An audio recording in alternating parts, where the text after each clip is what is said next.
friends. I am Cassie from Living the Chronic Illness Life and the Chronically Cultivating podcast, and I'm so happy to be able to share my Powersheets prep work with you. This is my 4th year going through the Powersheets prep work, and I have to say this year was the hardest year. I really struggled to get into my prep work, and it wasn't because of, just the world and the pandemic and all of those things. As with a progressive chronic illness, there's going to be decline, and we've faced a lot of it this year. And it was really hard for me to open up my Powersheets and not just like normal plan and make room for medical uncertainty, but recognizing that we are harshly living in an abundance of medical uncertainty. But I am a firm believer that our goals aren't going to work if we're not honest with ourselves about them.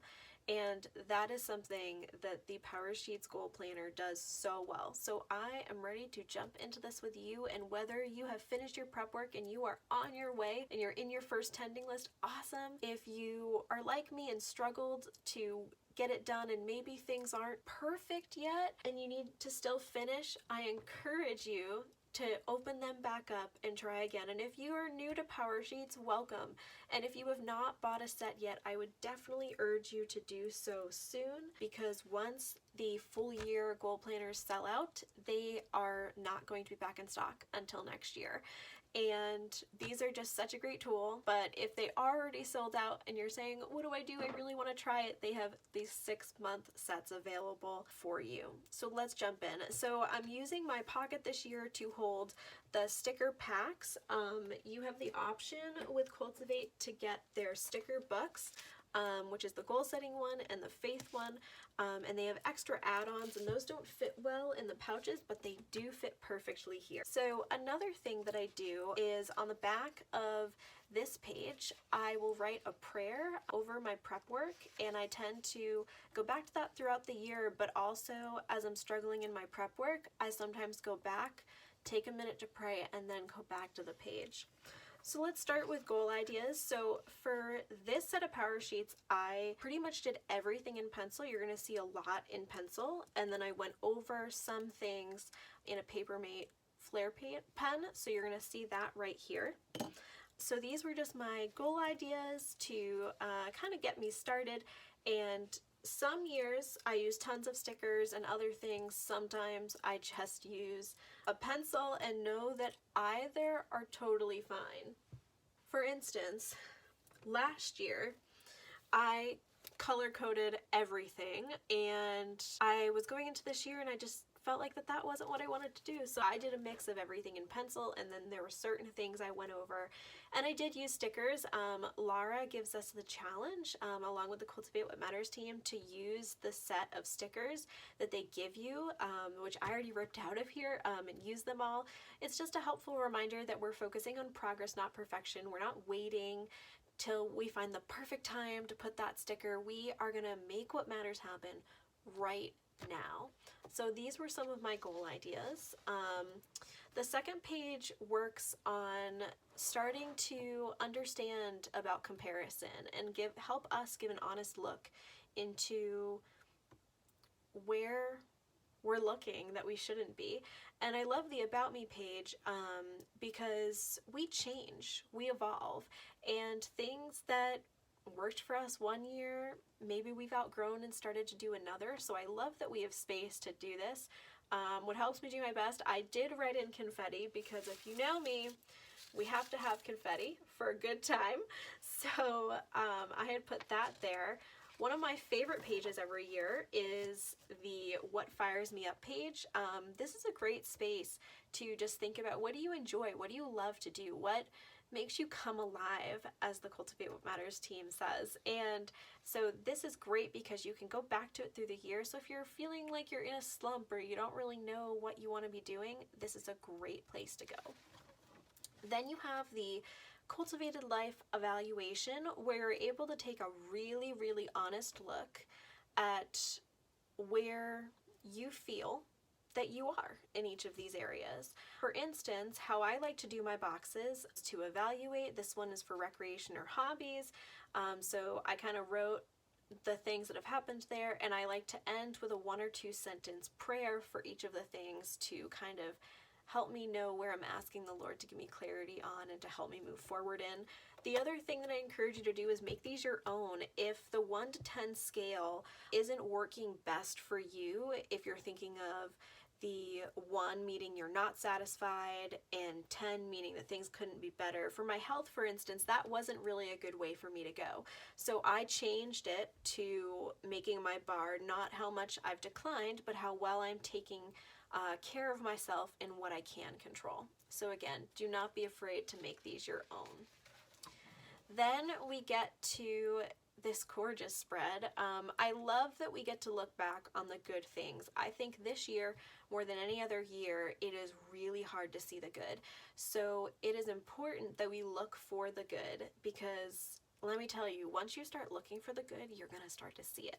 So being able to just list all the things that worked well this year, whether they were big things like worshiping in brokenness, or hosting and launching Grace and Goals, or the little things like I found that compression ice packs are the best thing ever.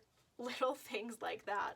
And then the challenges, I know that you would think this would be the easiest thing to fill out, but I actually took my time, and I kind of left most of the pandemic out of it, and I started really focusing on, my personal challenges, because I have been quarantined since March 15th.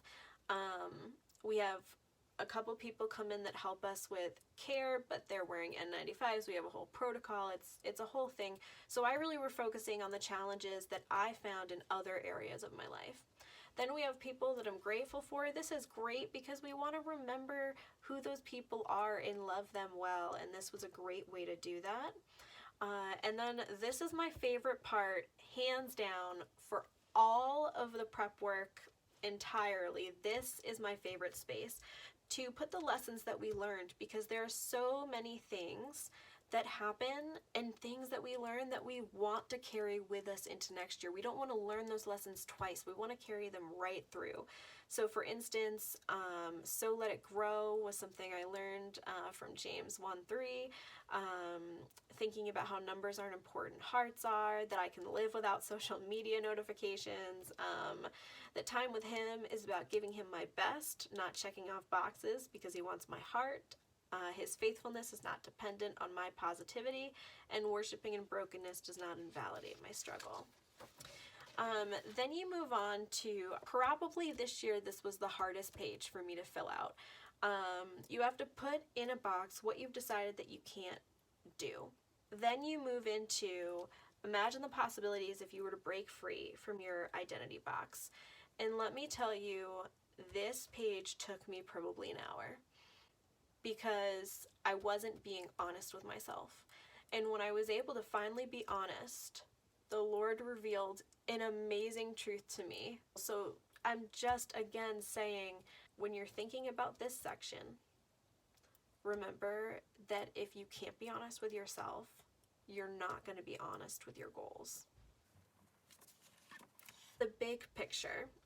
This has been a page that has been life-changing for me and so many others. You've probably heard us Powersheet prep gals talking about it, but the big picture is so important. It's where we're able to truly look at things and determine where we want to be.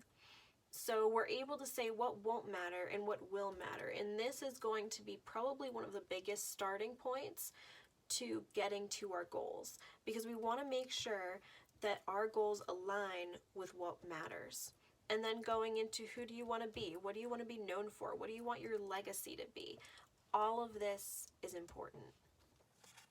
Then we move on to my cultivated year. I have done this page differently every single set, but this year what I did is I just wrote out the different things that I hope to see in this upcoming year. Some of them are big, some are small, and I did them all in verbs for me.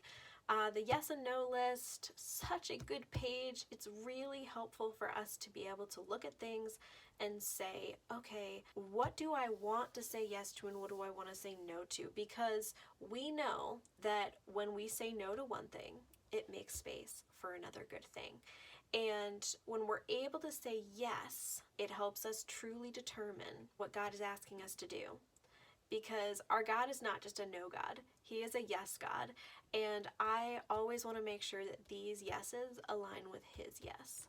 Then you move on to imagine your best year yet. So what's great about this page is it prompts you to look back on the different pages. So it's not just a fill in the blank, it's also going back into your pages so that you can put all those pages together almost on one page. You know, one of the things that's really important to me is to know that I did my best and let him do the rest. What is going to be your definition of success? And I don't want mine to just be check marks. So I had wrote doing what you as in the Lord has called me to do and what you want to fill your life with. And for me, that is more Sabbath rest, sunshine, and sailing, because you know, living the chronic illness life.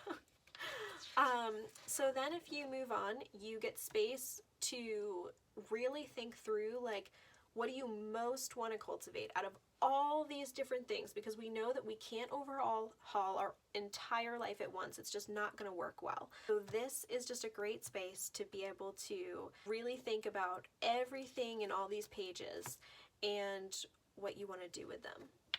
Then you get to the rough draft of your goals. You can just put them into categories and write everything that you can think of off of that one goal. If for gardening, like I want a planting plan, I want to grow new seeds, tend to the windowsill garden, I want to learn how to grow bulbs and other things like that. It's a great space to just put everything in there. Then you have your yearly goals, which is where we write down the titles of our goals for the year. So I have 7. How I do my flags is specifically for red means my marriage, pink means platform and ministry, dark green is like spiritual growth, yellow is personal growth, blue is medical, the peach color is for family, the light green is for hobbies and gardening, and then finally the teal is for friendships. So that's all there. I had never done a vision board before this year. My desk, which you can't see behind here now, is my vision board, but I really enjoyed having space to do this and put this in here. It was very fun. So if you're not a vision board person, I have never been one. In all of my power sheets before this, it has been a blank page. This was really fun. And with the yearly goals, I encourage you to go through the action plans before you would write all of these out. I normally just sticky note them and then go into my goal action pages, because sometimes when I'm working through that, the titles or things might change. So I would just encourage you to go through your action pages before your yearly goals. Then we go to the word of the year. This is so important because it helps us stay focused. I like to write, my why, because we know the why is what connects us to the goal and helps us follow through. And then I put a verse for the year that has to do with that goal. And then we get to the action plan pages. So I'm going to share one of mine with you. So for instance, this is my action plan for the garden. So in just hobbies, so I wrote like my yearly goal, and then my why is a verse. Then you have space to think about what resources is this goal going to take, and then how does this goal align back to your prep work. And then you have these boxes. I like to, for success looks like, I have the heart, which means how I'm going to view this spiritually and emotionally and just personally. And then I have the star, which are the kind of things that you would see, like the check marks, the numbers. I like to have both because I want to remember that success isn't just one thing. It's not just check marks and physical things. It is also the growth. So I like to put both there. And then you plan out all your different mini goal ideas, and then you focus on just the next 90 days, which is wonderful. And then the final part of your prep work is going to be your yearly overview. As someone with a progressive chronic illness, I have not used this page very often because I am trying to work on living one day at a time. But this year, I'm going to use this yearly overview for my gardening plan. Yeah, so that is my 2021 prep work. And I hope that you enjoyed being able to get a look at this, and let me know what some of your goals are in the comments. So I am going to ring my cowbell. We are going to go get them, and of course, lots of confetti.